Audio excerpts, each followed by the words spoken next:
Well, I'm at Cambridge Estates. This is in Prosper, Texas. I live a couple subdivisions over. And this is a new development, and it has gone up very fast. I mean, there was a lake here.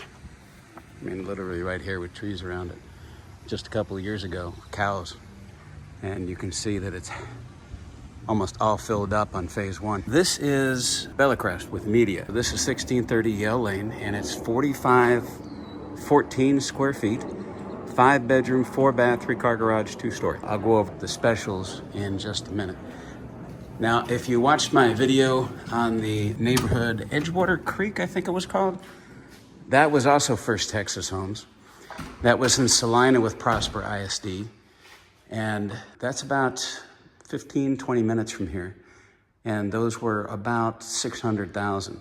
And this one is 1,060,000. You'll be able to see with the same builder what the difference is in terms of what you get, besides the fact that this is much larger. Lots of windows in the front. I like this wood.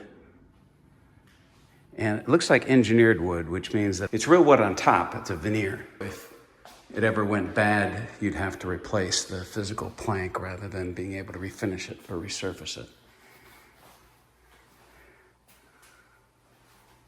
Full-size washer dryer. This is the 2-car garage, and you can see that that's an insulated door. Chances are, though, is that the ceiling and the walls would not be insulated.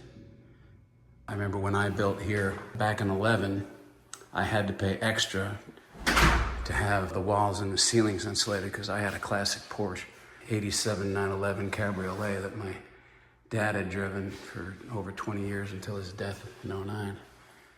I wanted to make sure that the car was in good shape and not exposed to the elements, so I remember that. Unfortunately, in 17, I was running a team of 5 agents, and we did a huge amount of production. And that's not the unfortunate part. The unfortunate part is in 18, we had our first shift. I'd never experienced such a thing. I had a very large tax bill. That was much higher than what I'd already paid, so the Porsche had to go. But to be honest with you, it was a ticking time bomb. I spent probably $25,000 fixing that car over 9 years that I owned it. And I had to work hard to keep it that low. I know I'm talking about something completely different from the house, but the fella I sold it to, he had the car, and just a year later, he had to do a complete top-end rebuild. And it cost him 25 grand just in the first year that he owned it. Who knows, maybe I'll buy it back from him. Nice and open. It's a gas fireplace. It's very dramatic. I love all the windows. Look at that.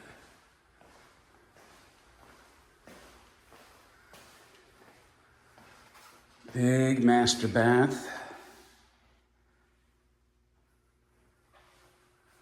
And a big tub, as any frequent viewer would know, I like. And that's a jacuzzi tub too. The closet is probably the only weak spot in this house. I mean, for a master, it's not huge. It's good. I mean, it's well laid out with double rods and everything. But you would expect in a house this big, they would have made a bigger closet. Let's take a look upstairs. So there's 1 bedroom downstairs and 4 upstairs and a media room. And 1 bedroom's kind of odd laid out. I'll show it to you. You know how, again, if you've watched a lot of my videos, I like either a big window or multiple windows in a bedroom. This one's got a decent size, so there's a fair amount of light in here. Good sized closet. But I'll show you what I'm talking about when I find it. Here's the half bath, full bath. Jack and Jill. I don't know if that's technically a Jack and Jill. It's shared between the bedrooms, but it's also shared with the people that are upstairs, as they have access from the hall. Oh, and here is the media room. Could be a fridge, wine cooler, pre-wired for 2 in the front and 2 in the back. Now this is the one that's strange. A small window in the bedroom, but 3 windows in the closet. And it's a huge closet. It's half the size of the master. That's a jack and Jill. Now, if I had this bedroom, I'd just leave that door open all the time, get the extra light. Nice view down there. And then here's the other bedroom. Let's go over the details on this.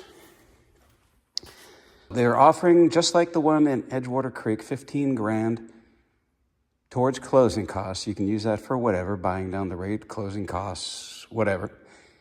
Then there's $3,000 Nebraska Furniture Mart card that you get after closing. Cannot be used for anything in the sale.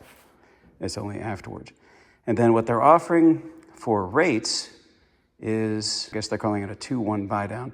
Year 1 is 5.49, year 2 6.49, final rate is 7.49. And you have to use their lender in order to get that $15,000. I know a lot of people are talking that rates are going to go back down again. It's just a question of when. Well, I don't think so. I think that the Fed has done what it can to lower rates, and it can no longer lower the rates. And the reason is that the dollar's losing its reserve currency status. And that's how they're able to get away with selling our bonds all the time. When we're the reserve currency, the dollar's in heavy demand, and people see the dollar as a safe haven, so they buy our bonds. Well, the problem is now, is because of what's happened with these sanctions in Russia, now they're not only froze Russia's assets, but now they're going to be taking Russia's assets. And this has a profoundly deep meaning. What it means is that other countries can no longer trust the dollar to be a safe haven for their assets. Because if, for whatever reason, the US government deems them an enemy, they can just go ahead and take their assets. And what is happening is that countries are quickly abandoning the dollar as a way to transact business between countries. So, for example, Russia, I think what they had said was just 2 years ago, they were doing 70% of their foreign transactions in US dollars. Now that is down to something like 28%. And Russia is not a small country.